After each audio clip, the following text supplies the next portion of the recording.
नमस्कार दोस्तों, कास क्लासेज में मैं चंद्रहास एक बार फिर से आप सभी का स्वागत करता हूं। और आज की इस वीडियो में हम हरियाणा जीके के अंदर जींद डिस्ट्रिक्ट के बारे में पढ़ेंगे। जींद डिस्ट्रिक्ट के बारे में एक एक पॉइंट को अच्छे तरीके से समझेंगे। जींद जिसे हार्ट ऑफ हरियाणा के नाम से जाना जाता है, इसको भी वैसा ही पढ़ेंगे जैसा हमने पिछले डिस्ट्रिक्टों के अंदर पढ़ा है। ये कुछ डाटा जींद जिले का हमने लिख रखा है, जिसमें हमने मंडल, उपमंडल, तहसील, उप तहसील और खंड लिखे हैं। इनसे किस प्रकार के क्वेश्चन एचएसएससी के एग्जाम में बनते हैं हम आपको इस वीडियो में ये भी बताएंगे, और यहाँ से क्या क्वेश्चन आने की उम्मीद है हम सभी क्वेश्चन आपको एक एक करके क्लियर करते हुए चलेंगे। और आज हम इस वीडियो में जींद जिले को अच्छे तरीके से समझेंगे। आशा करता हूँ कि आपने हरियाणा जीके की जो पिछली वीडियो देखी होगी वो आपको बहुत अच्छी लगी होगी, क्योंकि आप सभी का उन वीडियो के ऊपर बहुत अच्छा और बेहतरीन रिस्पॉन्स रहा है। और मैं ये चाहता हूं, हम ये चाहते हैं कि आप लगातार हमारे साथ में इसी प्रकार बने रहिए और इसी प्रकार आप जबरदस्त तरीके से तैयारी करते रहिए। तो चलिए आज हम पढ़ेंगे हार्ट ऑफ हरियाणा जींद के बारे में। आप यदि हमारे साथ के साथ में नोट्स बना रहे हैं तो आप भी हेडिंग डाल लीजिए जींद, और हम यहां पर भी हेडिंग डाल लेते हैं जींद। तो देखें, सबसे पहला क्वेश्चन आता है कि जींद जिला कब बना था। तो 1947 में जब भारत और पाकिस्तान का विभाजन हुआ था, 1947 में जब भारत और पाकिस्तान का विभाजन हुआ, उस समय हरियाणा के अंदर 5 जिले हुआ करते थे। महेंद्रगढ़ उसके बाद बनाया गया 1948 में, और जींद जिला उस समय बना जब हरियाणा बना था। कहने का मतलब हम ये कह सकते हैं कि जब हरियाणा बना उसी समय जींद बना। कहने का मतलब 1 नवंबर 1966 को ही जींद जिला बना। या हम ये भी कह सकते हैं कि जब हरियाणा बना था उस समय जींद डिस्ट्रिक्ट हुआ करता था। हम ये पॉइंट भी रख सकते हैं। जब हरियाणा बना था उस समय हमारे पास में 7 जिले हुआ करते थे। एक जिला जिसका नाम जींद, ये जिला भी हुआ करता था। जब हरियाणा बना उस समय हरियाणा का सबसे बड़ा जिला हिसार हुआ करता था, और जब हरियाणा बना उस समय हरियाणा का सबसे छोटा डिस्ट्रिक्ट, सबसे छोटा जिला कौन सा हुआ करता था, तो आप बताएंगे जींद डिस्ट्रिक्ट। तो कहने का मतलब जींद कब बना, तो आप बताएंगे 1 नवंबर 1966 को हरियाणा का जींद डिस्ट्रिक्ट बना। या हरियाणा में जब 7 जिले थे तो उसमें जींद शामिल हुआ करता था। ये सभी बच्चों ने याद रखना है, अच्छे तरीके से पढ़ना है कि जींद बना कब, 1 नवंबर 1966 को। और जब 1 नवंबर 1966 को हरियाणा बना था उस समय 7 जिले थे जिसमें जींद भी शामिल हुआ करता था। क्लियर है बच्चे? तो क्लियर रखिएगा। उसके बाद में नेक्स्ट पॉइंट आता है, ये जो जींद है ये महाभारत काल के दौरान का नगर है, महाभारत कालीन नगर है। अब हमें कैसे पता चला कि महाभारत काल का है, और हम आपको कैसे बताएं कि जींद महाभारत कालीन ग्राम है? हमने देखा है, क्या देखा है कि जींद के अंदर एक जयंती देवी मंदिर पड़ता है। वो जयंती देवी मंदिर पांडवों ने महाभारत विजय के उपलक्ष्य में बनवा दिया। महाभारत युद्ध से पहले पांडवों ने जयंती देवी मंदिर बनवाया था महाभारत विजय के उपलक्ष्य में, महाभारत युद्ध से पहले ही। और उसी जयंती देवी मंदिर के पास में एक नगर बसाया था, एक नगर बसाया था, और उसी नगर को जयंती देवी नगर के नाम से जाना गया। और वो नगर जो आज जींद के नाम से जाना जाता है। तो हम ये कह सकते हैं कि जो जींद है ये एक महाभारत कालीन नगर है। महाभारत काल में इसे जयंती देवी नगर के नाम से जानते थे। और जींद जिसका पुराना नाम हम आपसे ये भी बता सकते हैं कि जयंती देवी नगर इसका पुराना नाम है। लेकिन जींद का आपसे उपनाम पूछे कि जींद का उपनाम क्या है, जींद को अन्य किस नाम से जानते हैं, तो जींद का उपनाम पूछे तो आप बताएंगे लोहा खेड़ी। लोहा खेड़ी के नाम से किसे जाना जाता है? जींद को। उपनाम पूछे तो आप बता देना, दूध नगरी के नाम से किसे जाना जाता है? जींद को। लोहा खेड़ी और दूध नगरी के नाम से हरियाणा के किस नगर को जाना जाता है? तो आप बताएंगे हार्ट ऑफ हरियाणा को, हरियाणा के हृदय को। किसको? जींद को जाना जाता है। क्लियर है? ये जींद जिसका क्षेत्रफल पूछे आपसे कि एरिया कितना है, तो सभी बच्चे एक ही आवाज में बताएंगे 2702 वर्ग किलोमीटर इसका एरिया है। जींद का एरिया क्षेत्रफल कितना है? 2702 वर्ग किलोमीटर है। उसके बाद में जींद के अंदर विधानसभा की कितनी सीटें हैं? तो आप बताएंगे जींद में विधानसभा की 5 सीटें हैं। कौन कौन सी सीट है? तो आप बताना बच्चे, जींद, उसके बाद में जुलाना, उसके बाद में नरवाना, उसके बाद में उचाना और उसके बाद में सफीदो। जींद, जुलाना, नरवाना, उचाना और सफीदो। जींद की एससी रिजर्व सीट का नाम क्या है? तो आप बताएंगे नरवाना जींद की एससी रिजर्व सीट है। जींद, जुलाना, नरवाना, उचाना और सफीदो, ये जींद के अंदर विधानसभा की 5 सीटें पड़ती है। और ये 5 सीटें जिनमें से एससी रिजर्व सीट कौन सी है? तो आप बताएंगे नरवाना। नरवाना कहाँ पड़ता है? तो आप बताएंगे जींद के अंदर।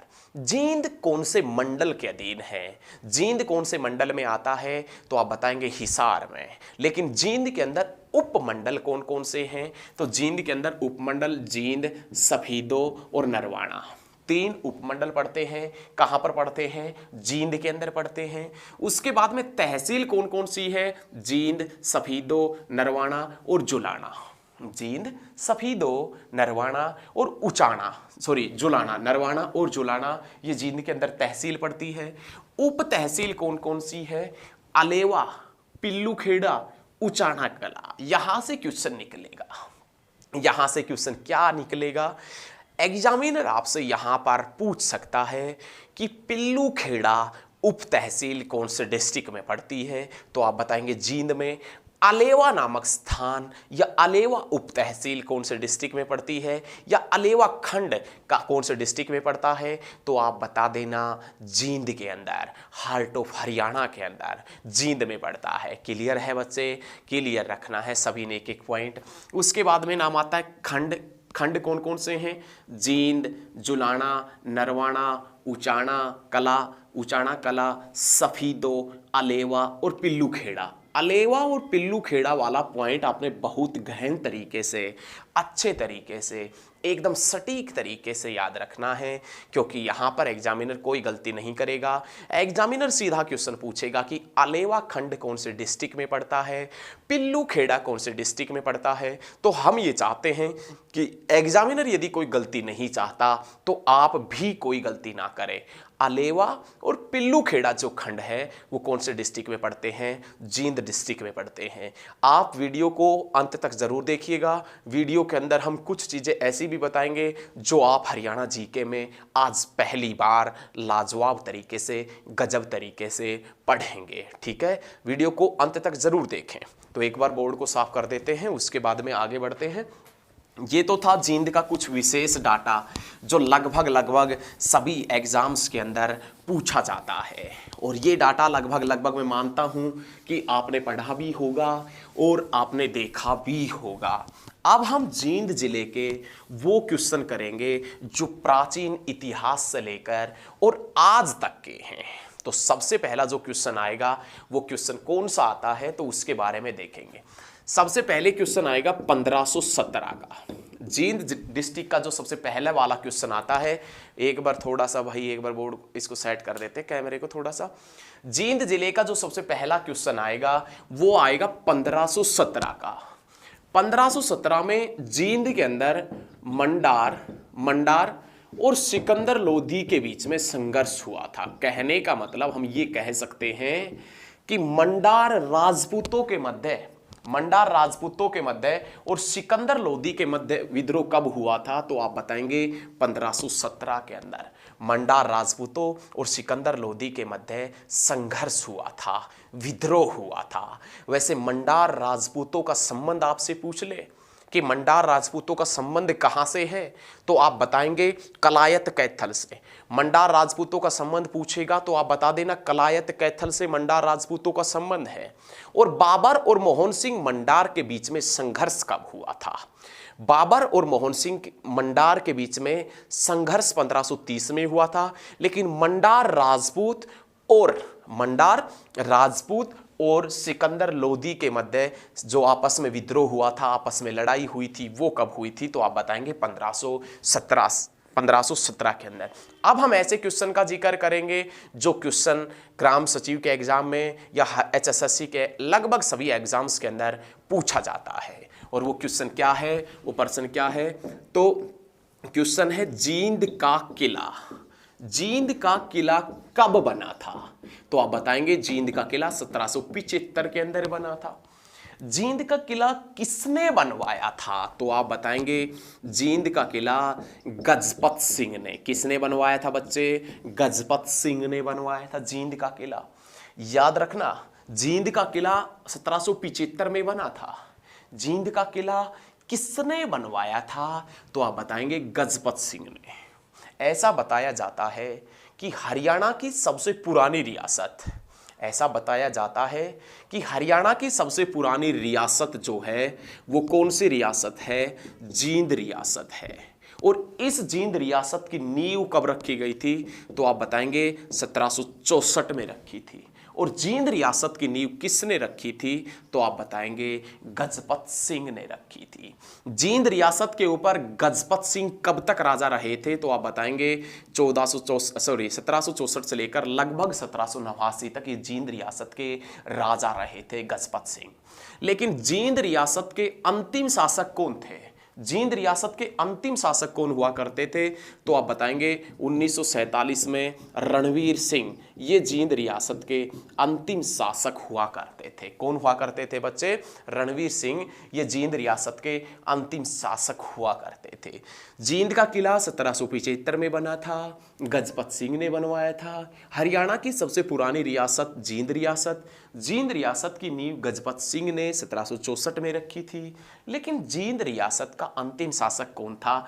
तो आप बता देंगे रणवीर सिंह जींद रियासत का अंतिम शासक हुआ करता था। इसी के साथ में सभी बच्चों ने थोड़ा सा ध्यान देना है।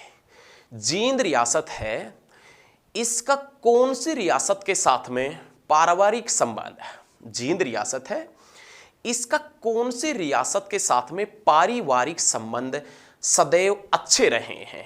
हम आपसे क्वेश्चन करें कि जींद जो रियासत है इसका कौन सी रियासत के साथ में पारिवारिक संबंध है वो सदैव अच्छे रहे हैं? तो आप बताएंगे पटियाला रियासत। जींद रियासत के पारिवारिक संबंध सदैव अच्छे रहे हैं कौन सी रियासत के साथ में? तो आप बता देना पटियाला रियासत के साथ में। जींद रियासत के पारिवारिक संबंध हमेशा कौन सी रियासत से खराब रहे, या जींद रियासत के पारिवारिक संबंध हमेशा कौन सी रियासत से रहे ही नहीं अच्छे? तो आप बताएंगे नाभा रियासत। कौन सी रियासत? नाभा रियासत। ये वही नाभा रियासत है जिसमें महेंद्रगढ़ के बावल, कनीना और अटेली कस्बा आते थे। हालांकि बावल वर्तमान में रेवाड़ी में है, लेकिन हम नाभा रियासत की बात कर रहे हैं। ये वही नाभा रियासत है जिसमें महेंद्रगढ़ के बावल, अटेली और कनीना कस्बा शामिल हुआ करता था। ये दोनों वही रियासत है जिसने 1857 की क्रांति में अंग्रेजों का साथ दिया था। याद रखिएगा, नाभा रियासत और पटियाला रियासत ने भी 1857 की क्रांति में अंग्रेजों का साथ दिया था। क्लियर है बच्चे? ये पॉइंट आपने बहुत जहर तरीके से, सटीक तरीके से याद रखना। आप थोड़ा सा बस ध्यान लगाकर बैठे रहिए। उसके बाद में नेक्स्ट जो पॉइंट आता है वो नाम आता है 1798 का। जॉर्ज थॉमस, नाम सुना होगा आपने, अंग्रेज अधिकारी जॉर्ज थॉमस का। इसके ऊपर जॉर्ज थॉमस के ऊपर एक हम स्पेशल वीडियो लेकर आएंगे। आप बस इंतजार करना, वो वीडियो आपको बहुत जल्द देंगे कि ये कौन था, कहाँ से आया था, किसकी सेना में था, सारी चीजें इसके बारे में बता देंगे जो हरियाणा जीके के अंदर बनती है। जॉर्ज थॉमस ने 1798 के अंदर जींद को अपने अधीन किया था। जॉर्ज थॉमस ने जींद को अपने कब्जे में कब लिया था? 1798 के अंदर जॉर्ज थॉमस ने। लेकिन हम ये भी कह सकते हैं कि ये जॉर्ज थॉमस जिसने झांसी के ऊपर अधिकार कब किया था? तो जॉर्ज थॉमस ने झांसी के ऊपर 1797 के अंदर अधिकार किया था। और यहां पर एक सिक्के ढालने की टकसाल की भी नींव रखी थी। एक सिक्के ढालने की टकसाल बनाई थी जॉर्ज थॉमस ने 1797 में झांसी में। लेकिन 1798 के अंदर जॉर्ज थॉमस ने जींद पर कब्जा किया था, जींद को अपनी रियासत में मिलाया था, जींद को अपने अंडर लिया था, जींद को अपने अधीन लिया था। क्लियर रखना है, क्लियर है। एक बार बोर्ड को साफ कर देते हैं, उसके बाद में आगे बढ़ते हैं, ठीक है। तो ये याद रखें, सभी पॉइंट हैं, सभी बच्चे अच्छे तरीके से याद रखेंगे और बस थोड़ा सा ध्यान लगाकर देखते रहिए, आप वीडियो एकदम समझ में आएंगे। सभी पॉइंटों को हम बहुत अच्छे तरीके से बारीकी से क्लियर करेंगे, एक एक पॉइंट आपको समझ में आएगा। उसके बाद में नाम आता है जींद का विद्रोह। जींद का जो विद्रोह है, वो जींद का विद्रोह कब हुआ था? तो आप बता देना। जींद का विद्रोह 1814 के अंदर हुआ था। और जींद का विद्रोह किसके नेतृत्व में हुआ था? तो आप बताएंगे प्रताप सिंह के नेतृत्व में। जींद का विद्रोह 1814 में प्रताप सिंह के नेतृत्व में हुआ था। किसके नेतृत्व में? प्रताप सिंह के नेतृत्व में। उसके बाद में नाम आता है बलियाली। बलियाली, बलियाली का विद्रोह। बलियाली का जो विद्रोह है ये कब हुआ था? तो आप बताएंगे 1835 में। ये किसके नेतृत्व में हुआ था? तो आप बताएंगे गुलाब सिंह के नेतृत्व में बलियाली का विद्रोह हुआ। ये कब हुआ था? 1835 में। किसके नेतृत्व में? तो आप बता देना गुलाब सिंह के नेतृत्व में। किसके नेतृत्व में हुआ बच्चे? गुलाब सिंह के नेतृत्व में। कौन सा विद्रोह? बलियाली का विद्रोह। उसके बाद में सभी पॉइंट सभी स्टूडेंट एक बार ध्यान देंगे कि जींद से 1857 की क्रांति का नेतृत्व किसने किया था? प्रताप सिंह ने। जींद से 1857 की क्रांति का नेतृत्व किया था प्रताप सिंह ने। आपको ये क्वेश्चन मालूम था और नहीं था? तो आज पता लग गया कि जींद से 1857 की क्रांति का जो नेतृत्व है वो प्रताप सिंह ने किया था। किसने किया था बच्चे? प्रताप सिंह ने किया था। लेकिन जो रोहतक है, इस रोहतक को 1857 की क्रांति में, रोहतक को 1857 की क्रांति में अंग्रेज अधिकारी हडसन ने, अंग्रेज अधिकारी, अंग्रेज सेनापति हडसन ने जींद के अधीन किया था। 1857 की क्रांति में अंग्रेज अधिकारी हडसन ने रोहतक को जींद के अधीन किया था। किसके अधीन किया था? जींद। और जींद से क्रांति का नेतृत्व किसने किया था? प्रताप सिंह ने। हालांकि ये आपसे एग्जामिनर पूछ लें कि रोहतक से क्रांति का नेतृत्व किसने किया था, तो रोहतक से क्रांति का नेतृत्व रांगड़ समुदाय ने किया था। रांगड़ समुदाय कौन से धर्म से था? तो आप बताएंगे मुस्लिम धर्म से। मुस्लिम धर्म सबसे ज्यादा मेवात में, दूसरे नंबर पर पलवल में। लेकिन हरियाणा का ऐसा एकमात्र जिला जिसके अंदर उर्दू बोली जाती है, उर्दू बोली जाती है, वो गुरुग्राम डिस्ट्रिक्ट है। Cyber city, medi city Gurugram है जिसके अंदर उर्दू बोली जाती है, ठीक है। उसके बाद में नेक्स्ट क्वेश्चन आता है 1938 जींद प्रजामंडल की स्थापना की थी। जींद प्रजामंडल की स्थापना कब की गई थी? तो आप बताएंगे 1938 में जींद प्रजामंडल की स्थापना की थी। जींद प्रजामंडल की स्थापना किसने की थी? तो आप बताएंगे हंसराज हर्बर। हंसराज हर्बर ने जींद प्रजामंडल की स्थापना की। हंसराज हर्बर जिसका संबंध संगरूर पंजाब से हुआ करता था। जींद प्रजामंडल की स्थापना हंसराज हर्बर ने 1938 में की थी। और हंसराज हर्बर जिनका संबंध पंजाब से था, संगरूर से था। उसके बाद में नेक्स्ट पॉइंट देखें, 1943 में कायाकल्प समाचार पत्र निकला था। 1943 में कायाकल्प समाचार पत्र निकला था। कहां से निकला था? सफीदों से। 1943 में कायाकल्प समाचार पत्र निकला सफीदो जींद से। 1943 में, इसी 1943 में कुरुक्षेत्र से धर्मक्षेत्र निकला था। इसी 1943 में अंबाला से सनातन धर्म समाचार पत्र निकला था। तीनों पॉइंट आपने एकदम सटीक तरीके से एकदम आसान लैंग्वेज में याद रखना है।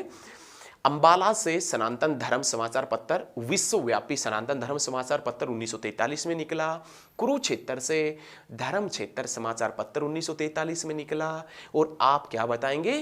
कायाकल्प समाचार पत्र निकला 1943 में, सफीदो जींद से निकला था। कहाँ से निकला था बच्चे? तो आप बताएंगे सफीदो जींद से निकला था। उसके बाद में नाम आता है बुलबुल पर्यटन स्थल। बुलबुल जो पर्यटन स्थल है, बुलबुल टूरिस्ट स्पॉट है, बुलबुल पर्यटन स्थल कहाँ है? जींद में। कब बना था? 1972 के अंदर।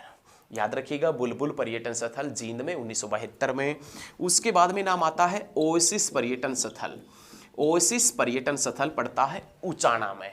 ओएसिस पर्यटन स्थल उचाना में कब बना था? तो आप बताएंगे 1973 में। ओएसिस पर्यटन स्थल उचाना 1973 में। और आप बताएंगे बुलबुल पर्यटन स्थल जींद में 1972 में। एक बार बोर्ड को साफ कर देते हैं, उसके बाद में फिर से आगे बढ़ते हैं। कंटिन्यू चलेंगे, अच्छे तरीके से चलेंगे, एक एक पॉइंट को क्लियर करते हुए चलेंगे, ठीक है?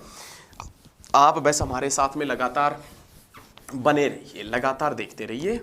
हम आपके एक एक डाउट को क्लियर करते हुए चलेंगे, एक एक पॉइंट को अच्छे तरीके से समझते चलेंगे।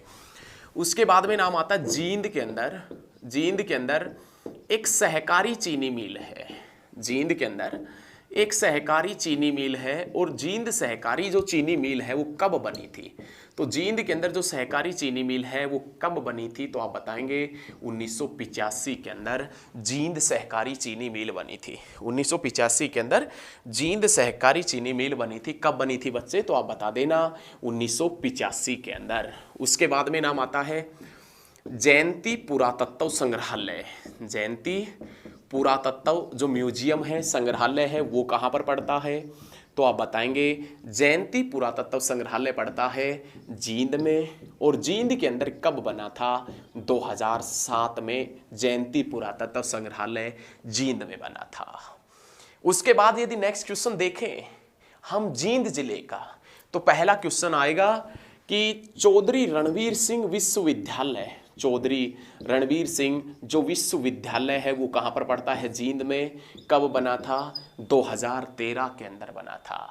और ये अब जो क्वेश्चन आएगा ये जींद जिले का डेट से संबंधित, तिथि से संबंधित, दिनांक से संबंधित लास्ट क्वेश्चन होगा।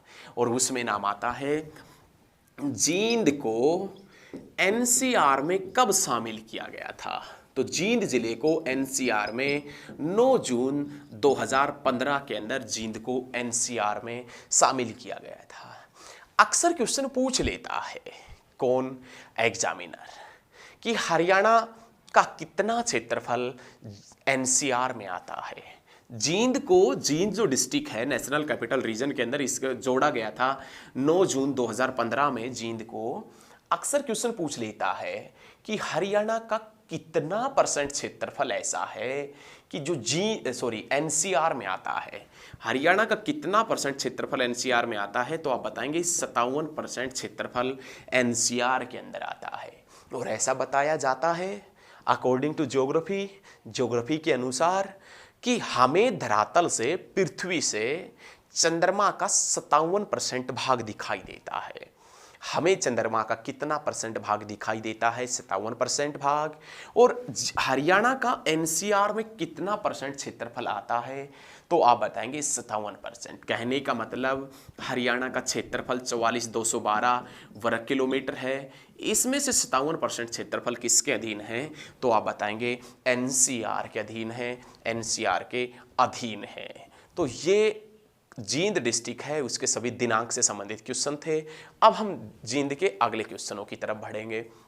सबसे पहले क्वेश्चन आता है जींद के अंदर एक स्थान पड़ता है सफीदो, और सफीदो जिसका पुराना नाम है सर्पदमन। जींद के अंदर एक जिला पड़ता है, एक स्थान पड़ता है, जिला नहीं, एक स्थान पड़ता है सफीदो, और उस सफीदो का पुराना नाम सर्पदमन है। सफीदो से किसका संबंध रहा है?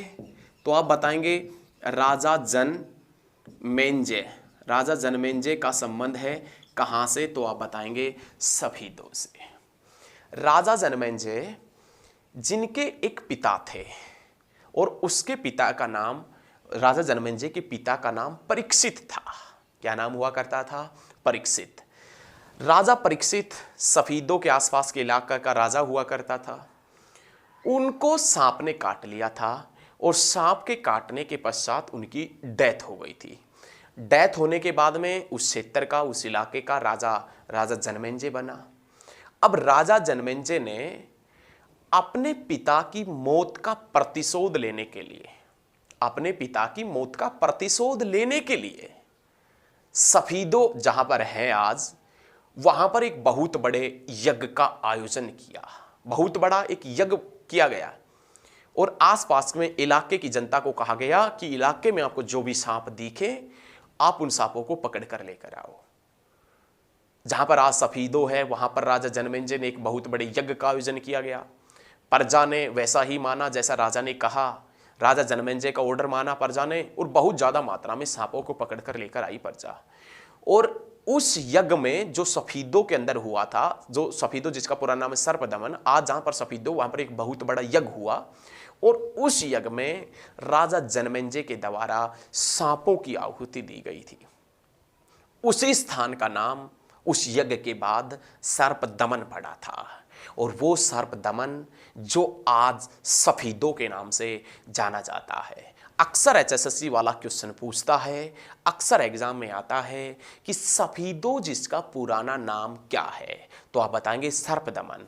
अक्सर एग्जाम में क्वेश्चन पूछा लिया जाता है कि राजा जनमेजय का संबंध कहाँ से है, तो आप बताएंगे सफीदों से। राजा जनमेजय का संबंध कहाँ से है बच्चे, तो आप बता देना सफीदों से है। उसके बाद में देखें, उसके बाद में नाम आता है जयंती देवी मंदिर। जयंती देवी मंदिर, जयंती देवी मंदिर के पॉइंट की बात करें तो ये मंदिर पड़ता है जींद में। ऐसा माना जाता है कि पांडवों ने महाभारत में अपनी जीत के लिए, पांडवों ने महाभारत में अपनी जीत के लिए जयंती देवी मंदिर बनवाया था। महाभारत का युद्ध नहीं हुआ था, उससे पहले ही पांडवों ने जयंती देवी मंदिर बनवा दिया। पांडवों ने महाभारत विजय के उपलक्ष्य में कौन सा मंदिर बनवाया था, तो आप बताएंगे जयंती देवी मंदिर। और इसी के पास में एक नगर बसाया गया था, वो जयंती देवी नगर। और वो जयंती देवी नगर जो जींद के नाम से जाना जाता है और उसी जींद के अंदर जयंती देवी का मंदिर पड़ता है जो महाभारत काल में बनाया गया था। ठीक है, जयंती देवी का मंदिर पड़ता है कहाँ पर, तो बताएंगे जींद में। उसके बाद में पुष्कर मंदिर पड़ता है, ये भी कहाँ पर पड़ता है, तो आप बताएंगे पुष्कर मंदिर भी कहाँ पर पड़ता है, जींद में पड़ता है।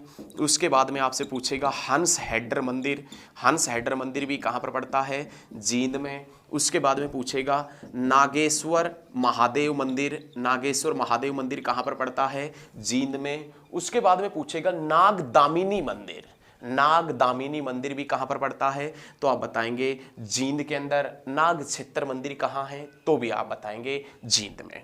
और इसी जींद के अंदर एक मंदिर पड़ता है जिसका नाम है भूतेश्वर मंदिर। कौन सा मंदिर है, भूतेश्वर मंदिर है। ऐसा माना जाता है कि जींद के राजा रघुवीर सिंह ने, जींद के राजा रघुवीर सिंह ने एक महल बनवाया था। उस महल को वर्तमान में रानी के तालाब के नाम से जानते हैं। और उसी महल के बीचों बीच राजा रघुवीर सिंह की पत्नी ने 1778 से 80 के बीच में एक मंदिर बनवाया था और उस मंदिर को आज हम भूतेश्वर महादेव मंदिर या भूतेश्वर मंदिर के नाम से जानते हैं। ये मंदिर है, ये इसलिए इंपॉर्टेंट है कि कुरुक्षेत्र की 48 कोस की जो परिक्रमा है, कुरुक्षेत्र डिस्ट्रिक्ट की जो 48 कोस की परिक्रमा है, उसके अंदर कौन से मंदिर को शामिल किया गया है जींद के को, तो आप बताएंगे भूतेश्वर मंदिर या भूतेश्वर महादेव मंदिर जींद को उसके अंदर शामिल किया गया है। ठीक है, याद रखना है, बहुत अच्छा पॉइंट है। अब हम देखेंगे जींद डिस्ट्रिक्ट के अंदर जो मेले वगैरह लगते हैं उनके पॉइंट की बात करेंगे जींद के अंदर। उसके बाद में आगे बढ़ेंगे और सभी पॉइंटों को, एक एक पॉइंट को अच्छे तरीके से क्लियर करते हुए हम आगे की तरफ बढ़ते रहेंगे। हम आपकी एक भी सेकंड वेस्ट नहीं करना चाहते। देखिए नेक्स्ट पॉइंट देखिए, पहला मंदिर, सॉरी, एक हटकेश्वर मंदिर भी पड़ता है भाई। हटकेश्वर मंदिर ये भी कहां पर पड़ता है? तो आप बताएंगे जींद में। ये कोई महाभारत कालीन एक ग्राम के अंदर पड़ता है। महाभारत कालीन कोई ग्राम हट है, महाभारत कालीन ग्राम हट में एक मंदिर पड़ता है, हटकेश्वर मंदिर, जो जींद में। हटकेश्वर का मेला भी लगता है जींद में। जामनी का मेला भी लगता है। जामनी का मेला भी कहां पर लगता है? जींद में। बिलसर का मेला भी लगता है जींद में।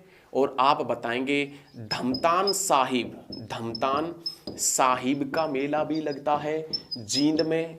और जींद के अंदर एक जगह पड़ती है खरक राम जी।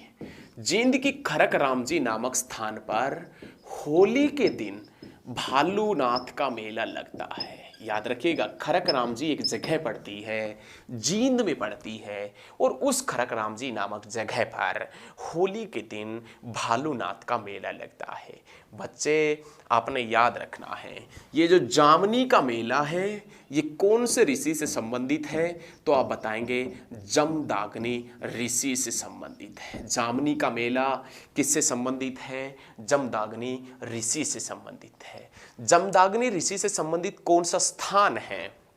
तो आप बता देना राखी घड़ी। लेकिन जमदाग्नि ऋषि से संबंधित मेला कहाँ लगता है? जींद में लगता है। तो याद रखिएगा, हटकेश्वर का मेला लगता है, जामनी का मेला, बिलसर का मेला, धमतान साहिब का मेला लगता है, जींद में लगता है। और फिर आप बताएंगे खरक राम जी एक जगह पड़ती है, और उस खरक राम जी नामक जगह पर होली के दिन, कौन से दिन?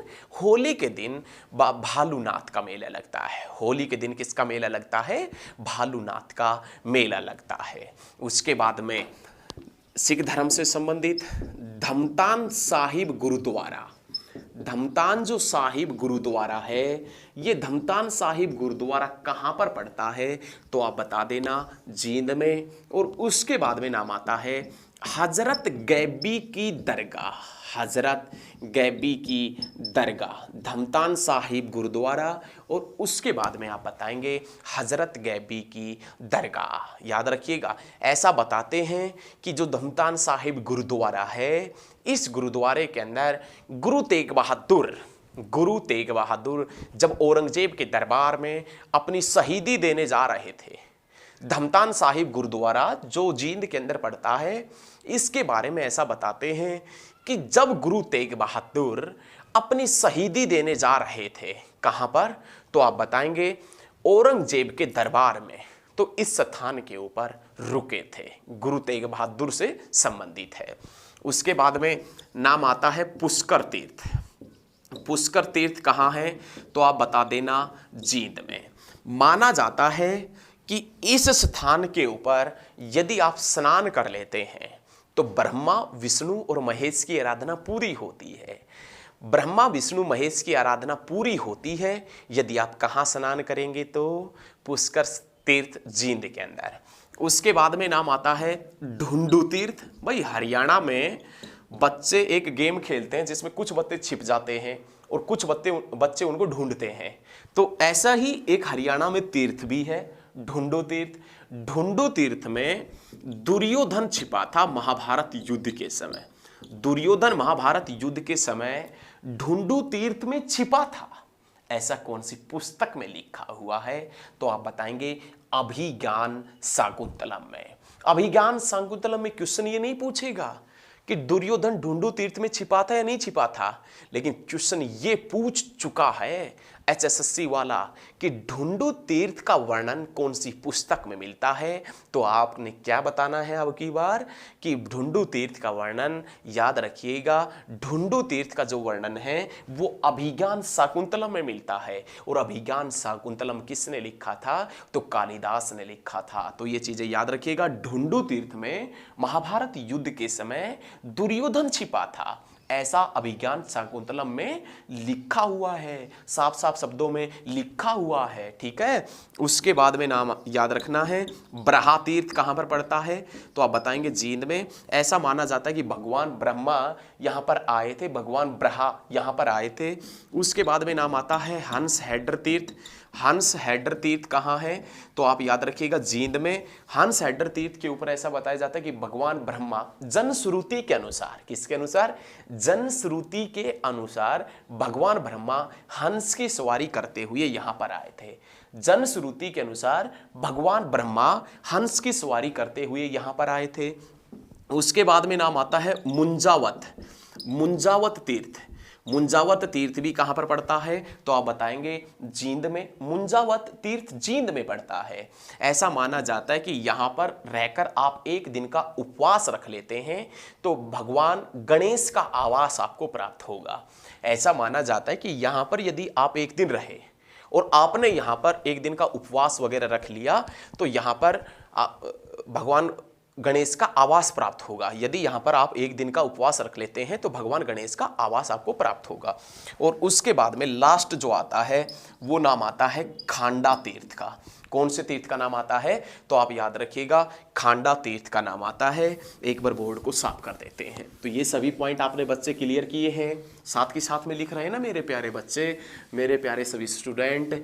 आप का और हमारा दिल से रिलेशन हो गया है, आप हमारे साथ में जुड़ गए तो हम बस आपका सिर्फ भविष्य बनाने की सोचेंगे। हम सिर्फ और सिर्फ आपको ये दुआ करेंगे ऊपर वाले से कि आपको जॉब मिले, आप नौकरी लगे और आपको जल्दी से जल्दी नौकरी मिले।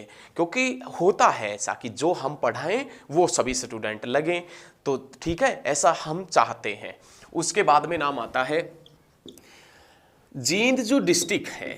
जींद जो डिस्ट्रिक्ट है, इस जींद के अंदर जितने भी गांव पड़ते हैं, जींद जो जिला है, इस जिले के अंदर जितने भी गांव पड़ते हैं, ऐसा बताया जाता है कि जींद के गांवों के नाम संगीत के 7 स्वरों के नाम पर है। संगीत के 7 स्वर सा रे गा मा पा धा नी।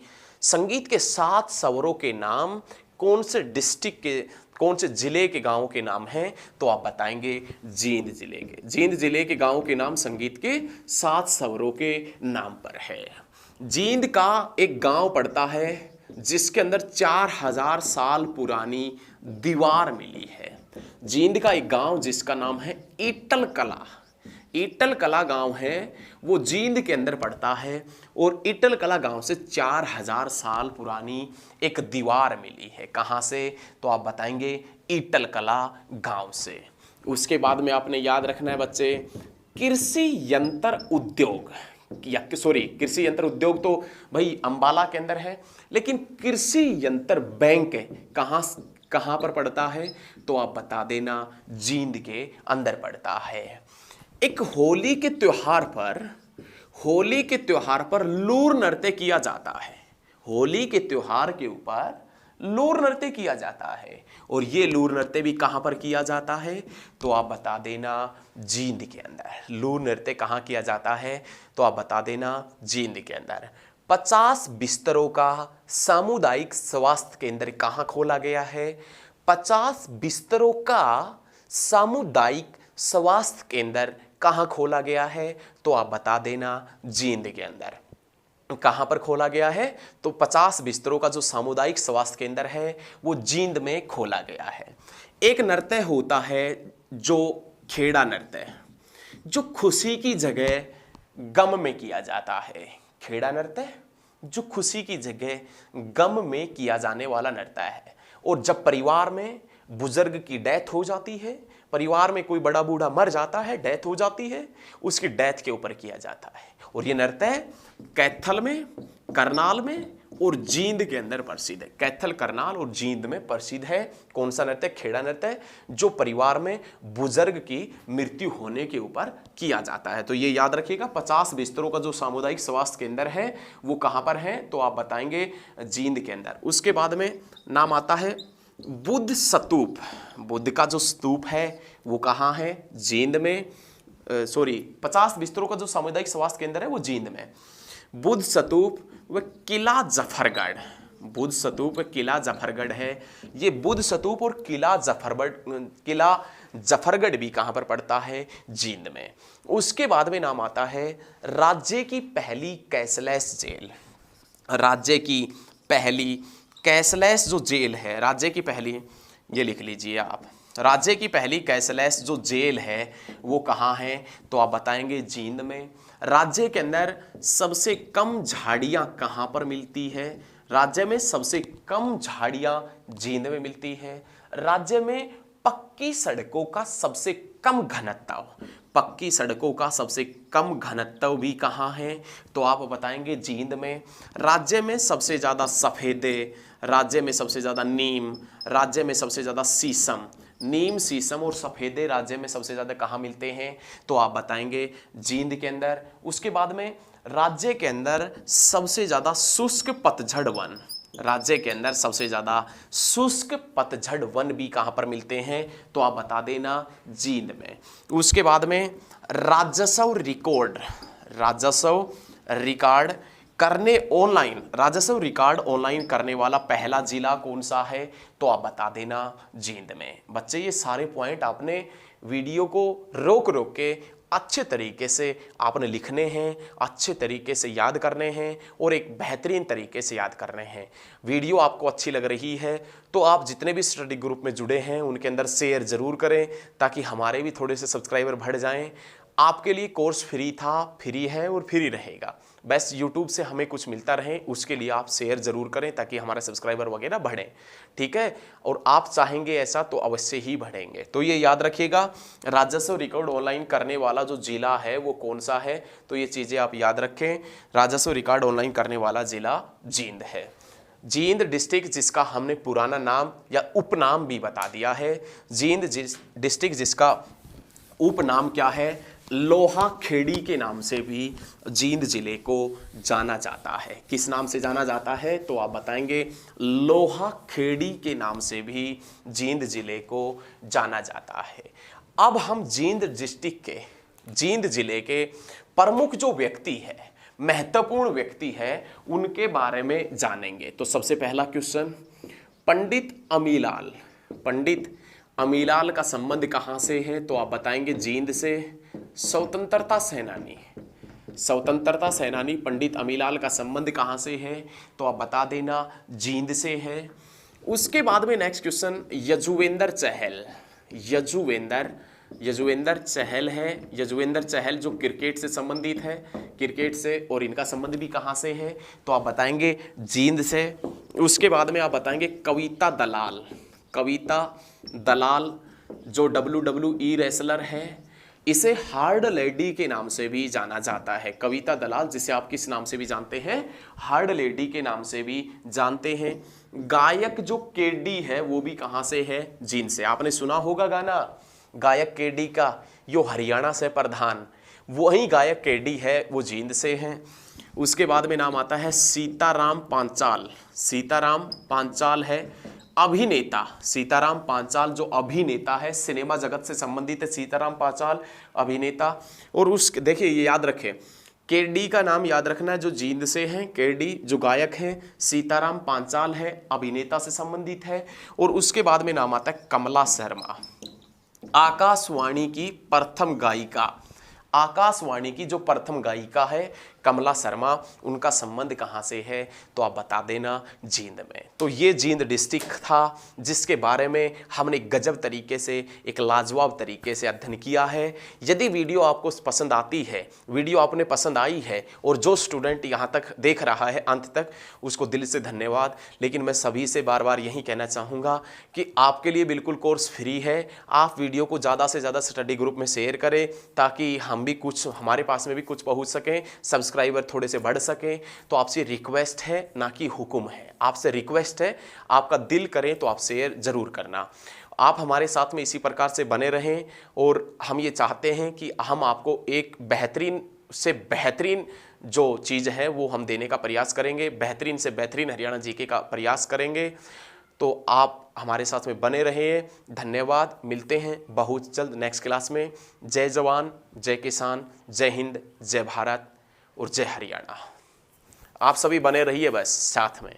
एकदम मज़ेदार तरीके से, जहर तरीके से पढ़ेंगे। धन्यवाद।